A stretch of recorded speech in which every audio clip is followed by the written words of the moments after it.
owning your own home is the American dream, but we found the Cleveland Division of Water is helping destroy that for thousands of homeowners. They're preying on families and individuals who are, stressed out in many ways in other situations, and to add this on is very difficult. That's how Sherry Gordon describes what happened to her sister's home. Our mortgage went from, a normal mortgage to about $4,500. $4,500 per month, right. What did that do to you? It caused us to have to, sell the home. I mean, we would have foreclosed. We would have lost the home. And it all began with a $3,000 bill for water she says they never used. And despite repeatedly questioning how their bill could suddenly skyrocket, Sherry says they received no answers until the monthly mortgage arrived. They cowardly passed the bill or the invoice on to our mortgage holder. That's right. Instead of providing answers, Cleveland Water allowed the bill to escalate to over $30,000 and slapped it onto the mortgage as a tax lien.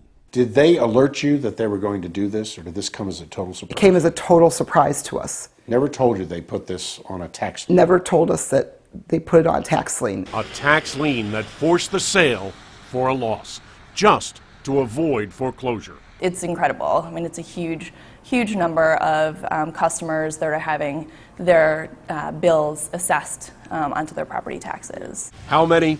We found nearly 8,000 water tax liens on homes across Cuyahoga County over just the last 3 years. In fact, Cleveland Water has been so aggressive, nearly 4 times as many homeowners are facing tax liens since 2013. We showed our findings to the Cleveland Legal Aid Society. Does this contribute to the foreclosure crisis? I think it does contribute to the foreclosure crisis. A crisis that since 2012 created more than 25,000 foreclosures in Cuyahoga County alone.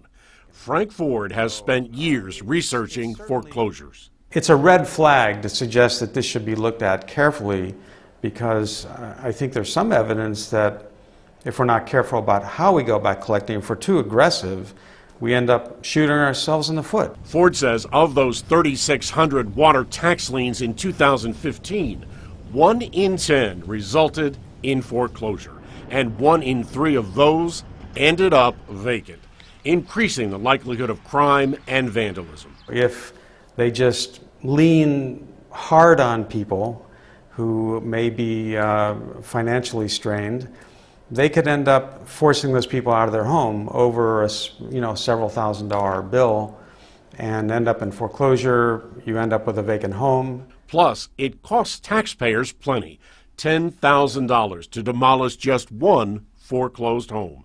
And while no one knows just how many foreclosures can be blamed on water tax liens, What causes us significant concern is that there are often times where the water department is not properly billing customers. I know from personal experience that the water department does overbill people, and it can be a very long and difficult process to try to resolve that bill dispute. there's also concern the Cleveland Water Department is violating a federal court ruling protecting water customers' rights. Did anyone from the very beginning say to you, you have a right to a water review board hearing? Never, never. The Water Review Board was created by this 1987 federal consent decree, created to help water customers facing excessive bills and threatened shutoffs.